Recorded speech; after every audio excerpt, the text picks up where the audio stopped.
कहिए कैसे हैं आप? बच्चों की परवरिश कैसे की जाए? कई बार लगता है कि हम सब जानते हैं, पेरेंट्स सब जानते हैं कि बच्चों की परवरिश कैसे करते हैं, पर कई बार लगता है नहीं जानते, वो कुछ भी नहीं जानते। असल में हुआ क्या कि ना, मैं घर के आगे खड़ी हुई थी, एक लेडी जा रही थी अपने बहुत छोटे से बच्चे को, ऐसा लग रहा था जैसे प्ले स्कूल का है, हाथ से पकड़ के खींचती हुई जिसको बोलते हैं ना, खींचती हुई, और बच्चा बिल्कुल ऐसे होता है ना जैसे खींचता चला जा रहा हो, मतलब वो उसके पाँव नहीं चल रहे थे, उसको खींचा जा रहा था। देखो छोड़ के आती हूँ, देखती हूँ तो कैसे वापस आता है। स्कूल बैग छोटा सा टंगा हुआ था, हाथ में बॉटल थी और खींचता चला जा रहा था। उसके जिस तरह से हाथ खींच रहे थे ना, सच्ची पूछिए मेरे भी हाथ में दर्द हो गया एकदम से। इसलिए ये बात कहने की जरूरत पड़ी कि हम क्या जानते हैं बच्चों की परवरिश कैसे करते हैं। बहुत छोटी छोटी सी बातें हैं, हमें उनका ध्यान रखना चाहिए, बहुत जरूरी है बच्चे की परवरिश के लिए, बच्चे के अच्छे फ्यूचर के लिए बहुत जरूरी है। पहली बात तो यही कि पिटाई नहीं करनी, उसको समझिए। देखिए इतना छोटा सा बच्चा पहली बार स्कूल जा रहा है, पहली बार ही जा रहा होगा, इतना छोटा सा बच्चा, जबरदस्ती नहीं करनी। जैसे वो महिला कर रही थी, खींच के ले जा रही थी उसका, वो बच्चा तो चल नहीं रहा था, वो खींचता हुआ जा रहा था, इतनी बुरी तरह लेके जा रही थी कि देखो वहीं छोड़ आती हूँ। अब ऐसे में बच्चे का कोई इंटरेस्ट रहेगा स्कूल जाने में? नया माहौल है, वो घर छोड़ के, आपके आंचल को छोड़ के जा रहा है, उसको टाइम नहीं लगेगा? तो थोड़ा सा पेशेंस रखिए, थोड़ा सा समझिए उसको, समझिए बहुत छोटा बच्चा है, उसको समझिए कि वो क्यों नहीं जाना चाह रहा, उसकी प्रॉब्लम्स को सॉल्व करने की कोशिश कीजिए बजाय कि उसके साथ धक्का करने के। दूसरा ये होता है कि पेरेंट्स आपस में बहुत लड़ते हैं, मतलब ये तो बच्चे से झगड़े की बात हो गई, आपस में लड़ते हैं और बच्चे के सामने। कितना बुरा असर पड़ता है बच्चे के कोमल मन पर कि पापा मम्मी कैसे झगड़ते हैं। रीजन कोई भी हो, ईगो हो आपस में, कोई और रीजन हो, 10 रीजन होते हैं। देखिए लड़ाई झगड़ा करना कोई बुरी बात नहीं है, मतलब मैं इसलिए नहीं कह रही कि झगड़ना चाहिए, पर झगड़ा होता है, पर थोड़ा ढंग से कर ले तो अच्छा है, बच्चे के सामने ना करे तो अच्छा है। और कभी बच्चा देख भी ले तो उसको क्लियर करे कि हमारी बात हो गई थी, अब मैं नहीं झगड़ा करूंगी, अब हमारी पापा से मेरी दोस्ती हो गई, अब मैं लड़ाई नहीं करूंगी, मतलब उसको क्लियर भी कर दे ताकि उसके मन में डर ना बैठ जाए। इसका नेगेटिव इफेक्ट क्या होता है कि वो पढ़ाई में पिछड़ने लगता है, दोस्तों से पीछे हटने लगता है, या फिर वो किसी चीज का आदी हो जाता है, कोई नशा करने लगता है, वो कोई गलत संगत में पड़ जाता है। क्योंकि आपका ध्यान तो है नहीं, पेरेंट्स ध्यान दे नहीं रहे, आपस में लड़ते रहते हैं, उनका ध्यान ही नहीं है बच्चा क्या कर रहा है क्या नहीं कर रहा है, और बच्चा बिगड़ता चला जाता है या चुप होता चला जाता है। कई बार तो इसी झगड़े के दौरान ही मदर्स क्या बोल देती है बच्चे को, तेरी वजह से रुकी हुई हूँ मैं तो यहाँ पे, मैं तो मर जाती, या मैं तेरी वजह से रुकी हुई है, नहीं तो मैं छोड़ छाड़ के कब का चली जाती। तो बच्चे को ना गिल्ट की फीलिंग आती है कि मेरी वजह से मम्मी इतना दुख दर्द सह रही है, मेरी वजह से।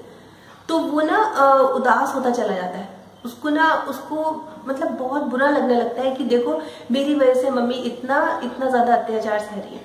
उसको बातें समझ नहीं है, उसको क्लियर नहीं है, क्योंकि वो बालमन है ना, और आप समझाते नहीं है उसको, आप लड़ने झगड़ने में बिजी है, वो क्या करेगा। ये तो बात हुई कि लड़ते झगड़ते हैं, आपस में लड़ते हैं या बच्चे को मारते हैं, नहीं करना चाहिए। दूसरी बात ये भी है कि कई पेरेंट्स, कई मदर्स ओवर प्रोटेक्टेड होती है, बहुत ज्यादा ध्यान रखती है बच्चे का, इतना ज्यादा कि स्कूल गया है तब भी 10 बार फोन कर रहे हैं, बाहर खेल रहा है तो भी बाई को बोल दिया, आया को बोल दिया कि ध्यान रखना, 10 बार पूछ रहे हैं कि हाँ वो क्या कर रहा है क्या कर रहा है, बार बार। स्कूल में मजाक का कारण भी बन जाता है, या प्ले ग्राउंड में शाम को जैसे खेलने जा रहा है, मामाज बॉय आ गया, मामाज बॉय, माँ का लाडला बोलते हैं ना, माँ का लाडला बिगड़ गया, माँ का लाडला आ गया।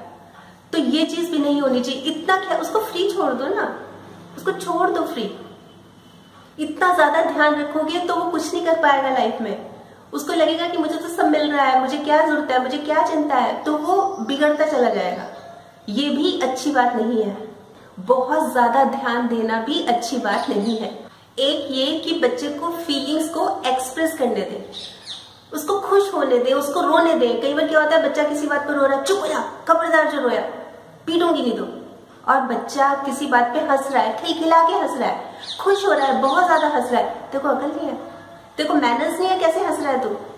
4 लोग देखेंगे क्या कहेंगे कि इसको इसके मम्मी पापा ने मैनर्स भी नहीं सिखाया, चुप करा देंगे। बच्चा बाहर से खेल के आ रहा है, वो खेल के आ रहा है, उसके कपड़े भी गंदे हैं, पूरा मस्त होके खेल के आया है, ये क्या हाल बना रखा है, तेरी नौकरानी हो क्या, घर में कपड़े धोऊंगी मैं बैठ के, ये होता है। उसको उसको उसको खुला आसमान दे दे, उसको हंसने दे, मतलब वो अंदर ही अंदर ना दबता चला जाएगा कि हंसना मना है, बोलना मना है, रोना मना है, सब चीजें मना है, वो अंदर ही अंदर ना घुटता रहेगा। उसको खुला आसमान दे, खुला आसमान। अच्छा एक बात बताइए, सीआईडी सीरियल आपको पसंद है? इस बात के बीच में सीआईडी इसलिए आ गया कि कई बार मदर्स बच्चों से जासूसी कराती है। देखना जरा, पापा बाहर गए हैं, किससे बात कर रहे हैं, जरा पापा का मोबाइल लाना, बच्चे को पढ़ा रहे हैं और फटाफट फटाफट पापा का मोबाइल चेक कर रहे हैं कि किस किस को फोन किया, कहां से मैसेज आया। वो देख रहा है, बच्चा देख रहा है, उसको लगता है, उसको लग रहा है कि ये कुछ गलत है। बार बार उसको बोलना कि देख किससे बात कर रहे हैं, जरा सुन के आ, और फोन चेक करना, इससे उसके मन में शक बैठ जाएगा। जब वो बड़ा होगा तो एक बहुत बड़ा शक्की बन के बड़ा होगा। उसके मन में हमेशा शक चलेगा कि अगर कोई फोन कर रहा है तो कुछ गलत है, वो पता नहीं किससे बात कर रहा है, क्यों बात कर रहा है। देखिए बहुत छोटी छोटी सी चीजें होती हैं पर हमारी जिंदगी को बहुत बड़ा असर डालती हैं। इसलिए बच्चे की परवरिश में बहुत जरूरी है ध्यान देना, बहुत ज्यादा जरूरी है, ताकि ये छोटी छोटी बातें ना हो। और अगर आपको भी कुछ और टिप्स पता है कि हम किन बातों का ध्यान रखें, पेरेंट्स किन बातों का ध्यान रखें ताकि बच्चों पर बुरा असर ना पड़े, तो जरूर बताइएगा। तो कल फिर मिलूंगी, तब तक स्माइल में रखिए और पॉजिटिव रहिए और पॉजिटिव सोचिए। और हाँ, अगर आपने मेरा YouTube वाला चैनल सब्सक्राइब कर लिया तो बहुत बहुत और बहुत सारा धन्यवाद, और नहीं किया तो प्लीज कर लीजिएगा।